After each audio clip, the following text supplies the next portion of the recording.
we want to talk about hooks. Like this is something you brought up about it, and you were talking with me before we turned this on. Yep. Was the importance of ad hooks, and you had some new ways you've been kind of thinking about ad hooks. Yep. Thinking about how hooks work when you're working with clients, all of that stuff. Yep. So here's a kind of a quick backstory. So when I first started running advertising, like on Facebook basically, and even email marketing back in the day, all you had was your ad copy and your ad hooks and what you put in the ads, right? Or in your messaging. And so I feel like I got really good at that. Okay. Back in the day when there was no such thing as pixels and all this other tracking stuff, right? And algorithms. So basically, back when you would create the messaging, you would spend a good amount of time really trying to write a good ad hook and then good ad copy to follow that. And that's what made good ads. And I will say I had a lot of success running these ads, purely focusing on, without using AI or any, sophisticated interest targeting or none of that. Just good old fashioned ad hook, ad copy with a good ad creative and picture. And we were discussing that I believe messaging is underrated when it comes to how to get your ads to work. And the reason why I say that is because I see a lot of, clients, I see a lot of people out there that when they push their ads out, they're so focused on the targeting, they put almost zero effort in the messaging. And so they may be actually in front of the right person, but because their messaging is not compelling, it's not going to work. Right. And that's the art and the skill of selling and marketing and how to make money basically when you're running things, is to actually have things that compel people to want to take an action. And so ad hooks is probably the most important and most overlooked thing, because if they never actually stop, then everything after that, whether that's the captions below, your email, your video, will not be seen. Right. Therefore, doesn't matter. Right. So then if you were to actually isolate which is the most important thing, it's the ad hook, because without it, no one consumes the rest of the content. And you almost don't have to be so perfect on the content as long as you can get them to stop and look at it. Right. So, I mean, like so many of the people I've worked with in the past, you're right, they focus on the targeting and the mechanics of the ads. Like, why do you think so many people are focused on those things, and then the ad hook or angle or tends to just be an afterthought? Like, why do you think that is? Because I feel like that's pretty universal. Yep. I think, here's my theory. My theory is they're bad at sales. But think about the other thing. Yeah. This isn't a knock on people, because you can learn to get good at sales. Right. What I'm saying is they're bad at sales currently. Right. And they've never actually probably sold in person or understand the fact of what you need to do to actually get a sale. And a lot of people have negative beliefs about selling. Right. And that transpires in how they write their ad copy or how they sell their stuff online. The same bad habits you might have in person is going to move on to the internet. And so, for example, you see someone at a trade show. You ever see those booths where they're just sitting there and they're not doing anything? Yeah. And no one's basically going to their booth, and no one's buying anything. Right. It's not because their product's bad and the person across from them's product is good. It's that the tables that have all the people, they have the ad hook. They're selling. They're figuring out a way to get your attention, to stop, to go ahead and take a look at their products, and then go ahead and give you a persuasive message. That's where I think online is almost designed, like the perception is that you can hide behind the computer. Right. And so I think that's really what happens is you're kind of taking that same habit that you would do in person and bringing it onto the internet. Yeah. Yeah. As you were talking, it kind of gave me a couple of ideas and thoughts here. The first thing I want to say is, many people that are starting, running their businesses, whatever, they're they're an expert in an area. Yep. And that area is almost always not ads and selling. Yep. You know what I mean? Like even if they're selling a product or whatever, their expertise is probably in the logistics or the creation of that Yep. product or the distribution of that product Yep. and everything. But as the business owner or the founder or whatever, their expertise is probably not in selling. Yep. And so that carries over into, all right, I want to run some ads. Let's do this. Let's think about the logistics of running ads, Yep. all of these things. But the hook is this creative exercise that is a different skill set than Yep. those other things. And you're 100% right. You're not good at selling yet. Yet. This is another muscle that needs Yes. to be worked. And maybe I'm seeing all this through my own filter because, again, software engineer background, very much in the data side of things, of the marketing and sales, is where I approach stuff. And when it came to running ads on my own products, I was bad at the copy. I even had one person that I worked with. We kind of did some accountability group because she was starting something. Her name was Monica, and she told me, she's like, I'll be honest, your ad copy is boring. It's done. It's just not good. Yeah. And honestly, that hurt. Sure. But I was like, you're right. Yeah. And it was not a skill that came easy to me. Yeah. I had to work at it and do revisions, and I read books. Yep. I started like copying other people's, like screenshotting other people's ads that I thought were good and putting them in a file. Yep. And over time they got better, and I started getting better results. But it was not easy. Well, here's something, and we do not want to downplay the importance of the data and understanding the back end, because you need both. Yeah. You can't just have one or the other. It's very much an intersection of a lot of different skill sets when you start hopping into online advertising and marketing. Yeah. Well, but one thing that I think happens is when you're trying to write, for example, selling, right? If you are not familiar or have never done face-to-face sales, you will typically think more logically. Yeah. Right? And you'll put logical things on your ads. Like, this product has this, it has that, you can get this, you got 42 different things, whatever, right? Uh-huh. And that's important. But that stage is secondary. Right. It has to come after I capture your attention. And one of the things when you talk about the ads are boring, it's usually based off of fear. So just like selling in person, we usually try to dumb it down a little bit or dial it down to almost not offend or be too drastic with what we're saying, or to not be like those annoying ads that we see out on the internet. That was exactly. I had all of those fears. Yeah. And that's just a normal fear. Okay, this is normal. A normal fear of selling.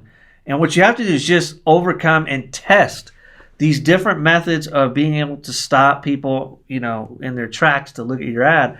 And what you'll find is it's not as scary as you think. Right? When you write a little bit different. Right. Or talk a little bit different in how you're promoting your products. Because I just had this conversation yesterday with a client.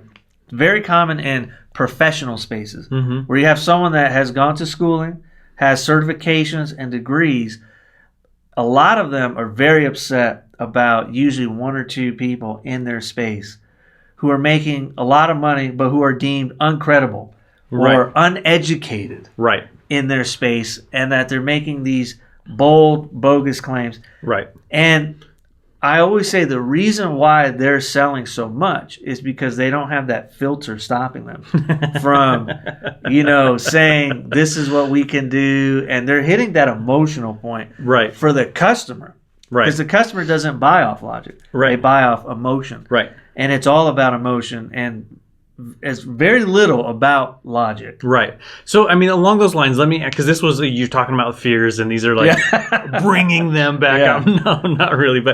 But is it possible to hit those emotional triggers and make bold claims while still remaining ethical? Yes. Right.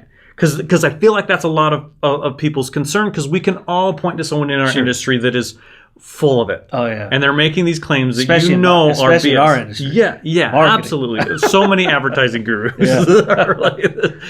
So how do you balance the bold claims while maintaining, your integrity that is probably a core value to anybody listening to this? Sure. So this is how we would do it in the fitness space is we'd make bold claims and then go ahead and give the actual real truth and story of how to do it. For example, sell them what they want and then give them what they need.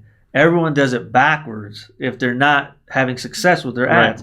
They're selling them what they need and leaving out what they want. Okay? A good example would be, I want to lose weight, right? Okay. But what I don't need is a magic pill. Right. What I do need is consistent exercise and healthy eating habits done over a long period of time. Right. That's what I need. But as the consumer, I don't want to hear that, because I'm looking for a simple trick. You've probably already heard that 100 times before, right? So because of that, you have to, if you give them something to stop them, right?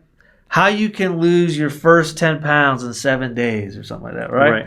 That gives them like a time frame that's short enough to get almost that like instant gratification.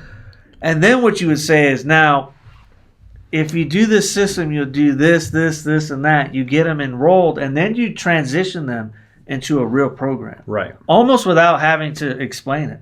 Right. You just do it. Right. And that's what worked really well for us, is where we were able to attract people that wanted to train and get fit and healthy, give them a goal that they could reach in a short amount of time, and then just transition them to the ethical stuff. Right. Like this is a periodized program that you're going to follow. I'm just not going to really tell you that. Yeah. Because then I know that you will be unattracted to that. Right. Well, and it gets me thinking too, is oftentimes the full scope of what you're selling is a conversation that is very lengthy and very in-depth, that probably happens, that communication happens over a period of weeks, months, years. Let's talk specifically about fitness, right?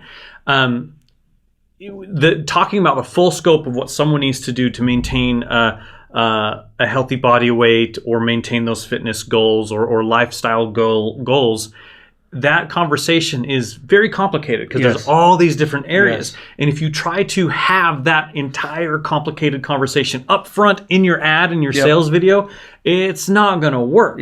What you need to do, just to kind of restate what you're saying, is give them some sort of obtainable short-term goal that opens the door to have them be able to be willing to listen to the rest of the conversation as you walk them through this program that teaches them all of these different ways. And there's so many different ways to achieve that in the health and fitness.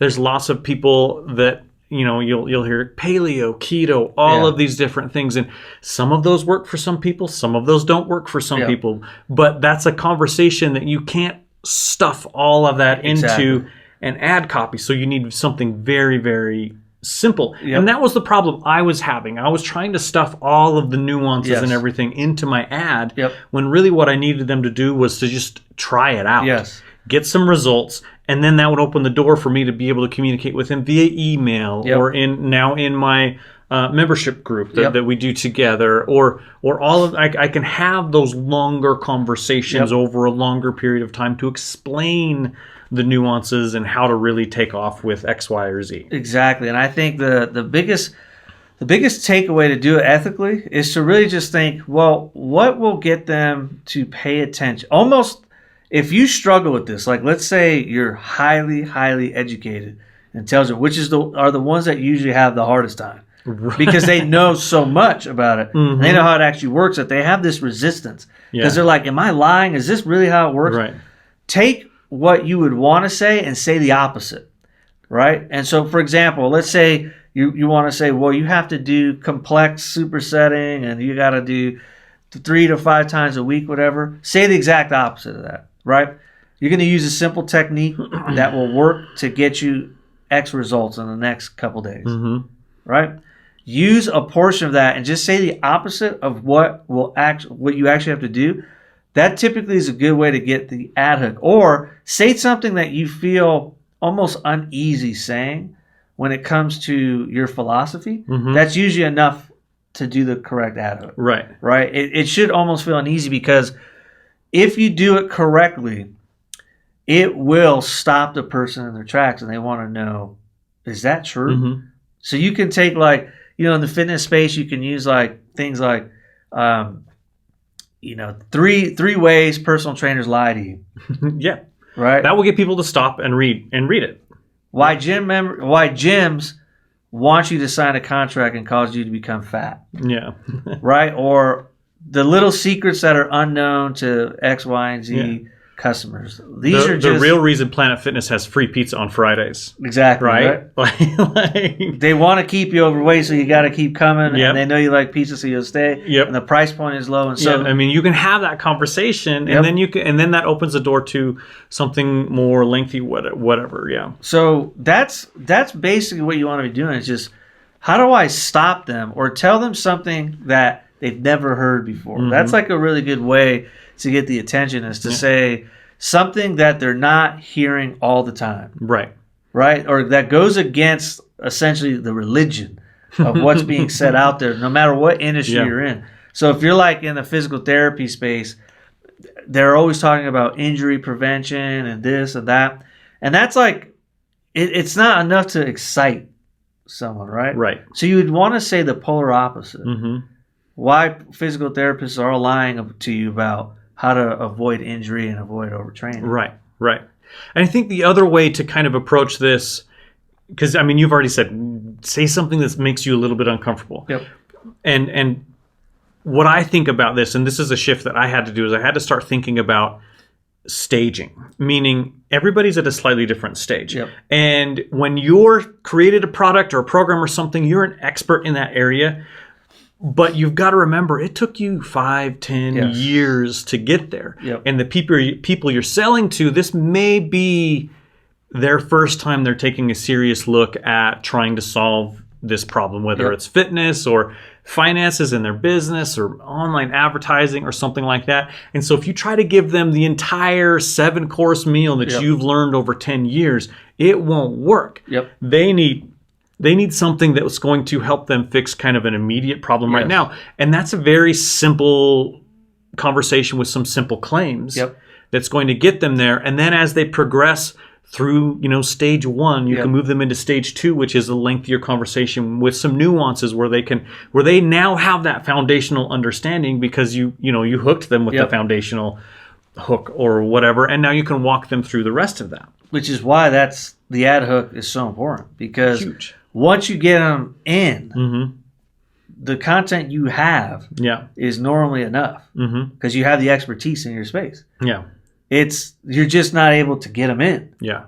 And that's where you should spend most of your focus, is how do I get the attention to get them in? Yeah. Because after that, it becomes easier because now I have their attention. Yeah. And then I can share all of the expertise that I do have in my particular subject and how I can help them out. But if you can't get them to sit down and actually pay attention to what you're saying, there's nothing that could possibly get them to consume your content. Right. Because they're not even sitting down listening. They're just like, it's kind of like saying if people are walking by and you're just screaming out. Yeah. Like, hey, this is why, you need a personal trainer, blah, blah, blah. It's like, they're not listening because they're walking. Yeah. Versus if someone's sitting down in front of you, they're ready to listen and hear the message. Yeah. So what if we pivot just a little bit here and we talk about some ways that people can get better, either some resources they can do or some exercises they can do. And do you want to even you showed me a couple of ads. Yeah. We could talk about those specific ones. Yeah. Do you think that would be, should we do that? Yeah, I think it's for example, I screenshotted a couple ads earlier today. And for people that have access to the video inside the membership group, you can actually hold it up there. If you have that screenshot, you could show it there on camera if you want. Yeah, I mean, we could talk about it. I think I'll definitely get this for you. but we've got the 3 reasons why women love this tea for their man. Yeah. And they've got a before and after. And they're selling transformation. And they say side effects may include job promotion, free drinks, her father's blessing, right? Yeah. And to me, that's a very interesting... And they're selling T-shirts. Yeah. But they're using some kind of humor.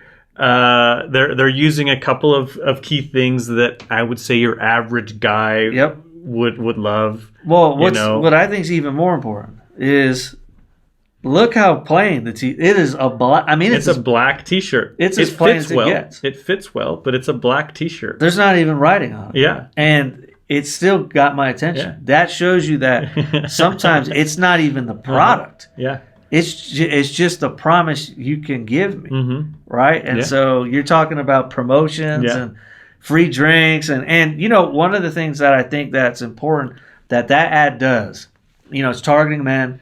It's also doing a couple of the other ads that are in their ad account that I looked at. They're really kind of like tapping into the ego of the man. You're right. Right? So free drinks, a bigger promotion. Right. Right? Your father's blessing. Yeah. You know, and some of the other ones is, you know, make it look like you can bench press 2 times more than you can. Like, think about that. This is all ego boosting. Yeah. That is kind of a good angle to take a plain product and turn it into an exciting product. And I think it's okay to be a little tongue-in-cheek because your average reasonable person knows that a plain black T-shirt is not going to necessarily get them a job promotion. However, it does tap into kind of this part of our brains that's like, but if I am dressing nice, I do feel better. Yeah. If I have a shirt that fits well, I do feel better. And that does kind of translate. But obviously they're not saying, I guarantee this shirt will get you a job. Everybody understands that this is tongue-in-cheek humor, but it works. And there is, you know, a bit of truth there. Yep. And I don't feel that is deceptive not at all. Or unethical at all. I just think it's funny, to be honest. It's like, funny. If you show it, it makes it interesting, and you go, like, there is that little piece in your head that's like, you know, I do have shirts that don't fit as good. You're right. When I wear them. And it would be nicer if maybe it fit better around the waist or the shoulders. So you start to like... You think about that justify stuff. it. Like, you know what? I have had at times where I wore a shirt that it doesn't feel like it's the most flattering or it's the best on my body. Absolutely. And I mean, just a little tangent. That totally happens with me. Even just with plain T-shirts. I have very square shoulders. And so if a T-shirt is cut so that it's more angled at the shoulders, then it doesn't fit right and it wrinkles in weird places. And I don't ever wear it, even if it's a good deal. I'll buy. And so getting a T-shirt that fits well does make a difference. Exactly. Like it legit does. And so because you heard those other benefits, which, like you're saying, tongue-in-cheek, we're having fun, it's humorous, it's this kind of creative, you start to consider buying that T-shirt. And there's nothing that, like, we all know wearing a black T-shirt is not going to make me bench press 2 times more or get a new job. We all know that. But it's the fact that now I'm thinking about those end results, which is what a lot of men will like, is to have a better career, higher earnings, get people to flatter them. Like, that's core emotions that both men and women probably want to feel. And they're tapping into that and associating those emotions and feelings to the T-shirt. Yeah. And who knows? It might even work simply because every time you put that T-shirt on, you're going to think, man, I bought this because of that hilarious ad or whatever. And you might be more outgoing and confident. And that does here's work, you know, right? You just made me realize too, here's how to drive more word of mouth. If you buy this T-shirt because the ad was kind of unique and funny and you're wearing it, I think you will tell your friends about it. Like, I bought this T-shirt I bought from this company. They've got this funny ad. I saw this. And it almost can be a conversation starter. Oh, absolutely. Right? Like, I'm thinking, like, you're hanging out with your friends. You're just chilling and, you know, you're getting into conversation. And, you know, when you have kind of small talk, you start talking about this or that. And before you know it, you can be like, yeah, man, I like this particular shirt. Especially if the shirt actually does fit good. Or is made out of a slightly unique fabric for a t-shirt, right? Because I like something slightly unique about it. Yep. That can bring it up in conversation. And so because of that, now you've got the ad gets your attention. It makes it memorable. You get the product, and then you start talking to your friends about where you got this product. You may even show them, just like I showed you, the ad of a product. That is, I mean, that's invaluable. Oh, it is. If you can create ads that spark that level of emotion, you could essentially grow as big as you want. Yeah, absolutely. So to talk about like some real things that you can do if you're struggling writing good hooks or whatever, the very first thing I would say is write several different ad hooks. And when I'm talking about an ad hook, I'm mostly talking about kind of your main concept or that first sentence in the ad. It's a little bit broader than that, the concept of an ad hook, but write that first down. But I would say don't do it by yourself, sitting in a room by yourself in front of a computer. Maybe call in a coworker or a friend that you think is funny, or bounce ideas off of one another. Do you remember back in this is going to date me, back in the 90s, Deep Thoughts by Jack Handy? There was a Saturday Night Live thing, and they would always just have these kind of a deep thought, and it was supposed to be inspirational, but usually it was just off the wall, yes, right? I did. Yeah, it's like random, like nonsense. Okay. So for some reason, I read somewhere how they wrote those, and it was literally just two people in a room. They would usually bounce a tennis ball off of the wall, and they're just coming up with this, just a long list of crazy ideas. And then they would pick the top, handful of those in a session, work it around a little bit, and turn it into this thing. That's a process that would work for creating ad hooks, right? Like sit down in a room with a couple people, come up with 100 terrible ideas. But of those terrible ideas, you're going to have a handful of those that you think, you know what, if we tweaked this a little bit, it's going to be unique and clever and really resonate with our audience, and then you can run with that. Well, here's kind of so one of the ad hooks, or I didn't even use it as ad hook, I use it just for regular content, and it worked, is using things that sound more specific as well. So for example, in the marketing space, we helped a client grow by over 2,000% in 30 days. And no, they didn't start at zero. This is just a very strong ad campaign that we had that worked really well. And they grew over 2,000%. Now, I could use how we grew over 2,000%, which I tested that, and it worked okay. But then I switched it and tested another version that says how we grew our client's account by 2,096%.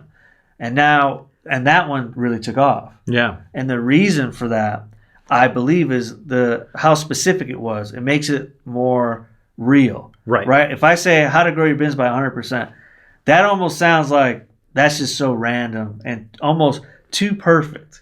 Too perfect. Right? Yeah, I like that. But if you were like, how to grow your business by 102%. Well, that's a little bit, I haven't heard someone tell me 102%. That's more specific, and for whatever reason, now I believe. It feels a little bit more legitimate because it feels like there was some actual math that happened behind that, right? And you can do that with any industry. It doesn't have to be growth or whatever. It could be, fitness, how I lost 5.2 pounds in 12 days, whatever, right? Clothing, how I got 7 more dates by wearing this t-shirt. Right, like how or in the job interview space, right? Like I've seen that space is growing quite a bit right now. How I increased my salary by 33.5% by switching by leveling up my interview skills or something along those lines, right? Like that, and those are things that actually can happen. And those, and remember, that's touching on the points of what people want. The end result for everything that we're doing is basically the same, right? You want to be more attractive to the opposite sex. You want to earn more money. You want to have more freedom. You want to have better relationships with your family. I mean, these are like core desires of like most people, if not most, many people. And you're most likely selling to many people. So you want to talk about these results, because every product and every service that's out there usually is accomplishing one of those, of that list I just gave. It's a very simple list. Yeah.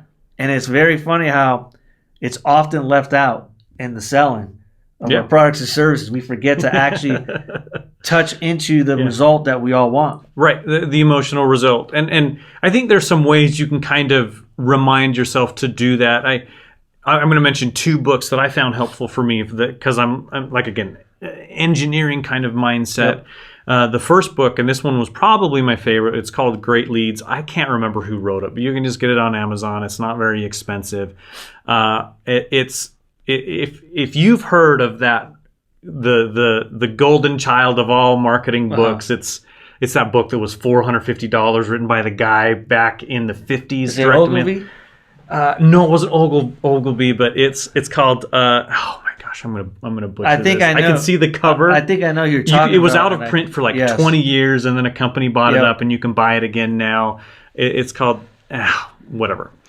Anyway, this one kind of takes those concepts, but instead of having it be a 450-page textbook style, really big, heavy book, they take it down and basically distill the concepts into hooks. Yes. They use the word leads. Yeah. For like the lead off of your ad, Yep. but really it's hooks. So Great Leads is great hooks, and they just talk about these concepts in writing that first line or that first hook of your ad. So that one was really good. And the other one I would say is not as good, but I liked it, was Copywriting Secrets by Jim something. He's like buddies with Brunson or whatever. Oh, okay. Right?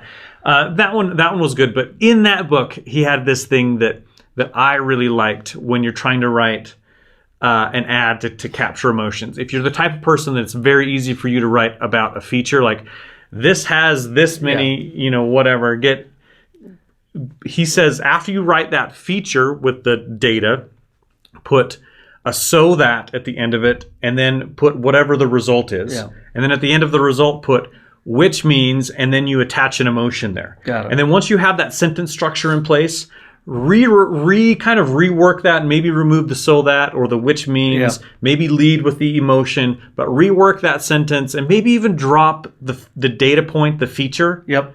And now you've got a decent hook. Yeah. But it was kind of a process that works for me because I'm a very kind of data-driven person to attach emotion and result to what I'm selling and then kind of rework it, and I was able to come up with leads that worked. Yeah, and I think that's the key is practice. Right. And spending the time. I think that's the point is if you were to allocate the time that you spend during the week, if you really want to take things to the next level, you should spend a large portion of your time on the ad hooks. Because if you take how people usually break down their week, they're usually like, maybe there's 10 activities, right?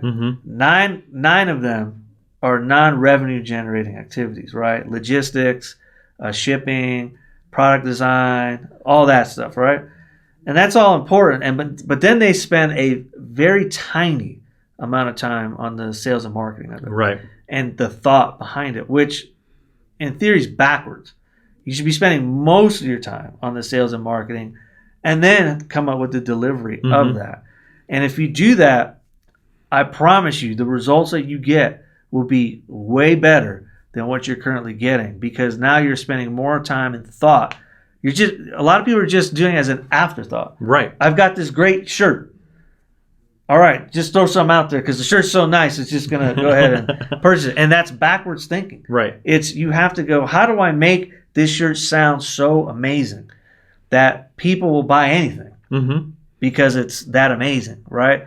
Not this shirt is so good, I don't even need to sell it. Yeah. And that's sometimes the thought process that I believe people have is, well, my products are so good, I don't need to think that much about how to sell it, right? And that's arrogant thinking because you're competing against a lot of people. Well, not only are you competing against a lot of people, when you start running ads, you're getting in front of people that have no idea who you are or what your brand is or anything like that. And so you have to find some sort of way to stand out.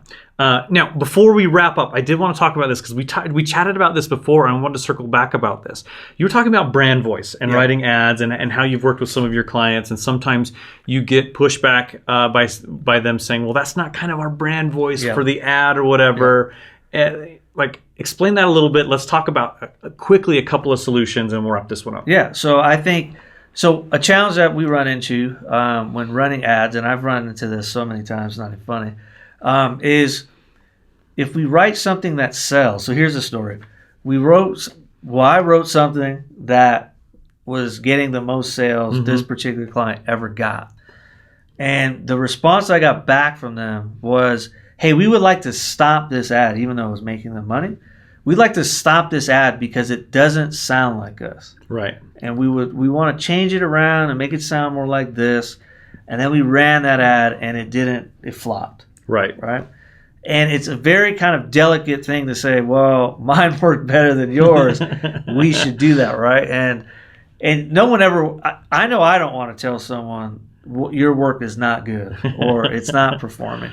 But one of the things that you should be open to is if you're currently struggling with selling your products or you're not getting the conversions that you want, you should have someone else write it for you. And be open to that idea, because most likely what's happening is you're too close to the product or service and you're writing and creating things too logically. And that messaging is not resonating with your audience. And so when it feels like it's not your voice or your brand voice, that could be a good thing. Yeah. And not to be funny, but that could be a good thing, because that means you're testing the totally opposite approach, which is what you need to do if you're not getting the results that you want. Right. Well, and you're not selling to you. Correct. Your customers are different than you. Yeah. So you might think this ad doesn't sound like us, but your customers may not know what you sound like and what that internal monologue you have going on. Remember, they don't know who you are. They don't know who you are. Nor do they care unless you make them want to care. Right. The other thing I would talk about, and it would be to maybe explore a different type of brand voice for different channels, right? Yep. Maybe you've got a brand voice that works when you're selling in person or via email or whatever, but on ads, it's a different channel and people interact with ads in a different way. Yep. So be open to the idea of exploring a different brand voice, some different angles in your ads. Yep. Because of the difference with which people interact with ads. So I think, the key to what we want to wrap this up with is spend 90% of your time on the ad hook part more than anything. Yeah. And that's the biggest leverage point that I think that you'll get, is you'll see if you're looking for like exponential growth in what you're doing, focus mostly on that. Because that's really what's going to happen when it comes to a change in how many people are clicking, how many people are excited about your product, how many people take the offer. If you don't have the good ad hook, you won't get the results you're looking for. Right. All right, let's wrap this up. Greg, how can people get in touch with you? GregMarshall.co, and you can book a free strategy call. And BlakeBuse.com/SM3 is the best place to get in touch with me right now. Well, hopefully you enjoy this episode, and we'll talk to you next time. Okay, bye.